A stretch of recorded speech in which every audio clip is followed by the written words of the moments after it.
जोबोद जोंनि बर' माहारि एबा सारा बर' कसारि फोलेरनि मोनसे गोग्गाथाव दिन आरो जारिमिनारि दिन जानानै थासिगोन। दिनैनि बे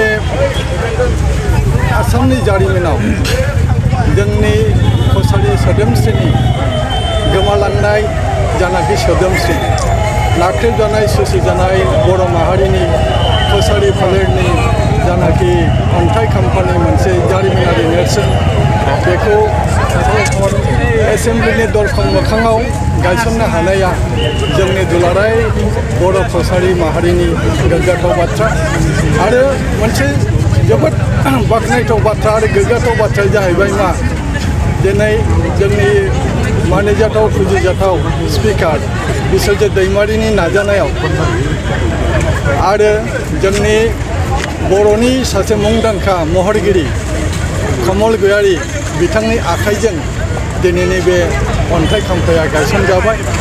बेखायनो जोङो गोग्गानानै बुंनो हागौ जे जेब्लासिम पृथिबिया एबा बे बुहुमा थांनानै थागोन अब्लासिम बे अन्थाइ खाम्फाया जोंनि सोदोमस्रि जोंनि हारिनि सिनायथिखौ होलांबाय थागोन। आगोलावबो होबोदों सेन्चुरि आफ्टार सेन्चुरि डिमापुरनि अन्थाइ खाम्फायानो बर'नि सोदोमस्रिखौ दिन्थिबोदों बुंबोदों।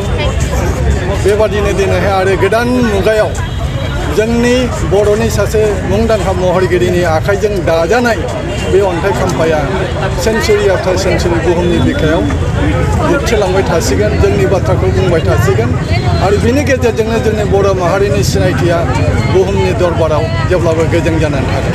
गोजोन्थों।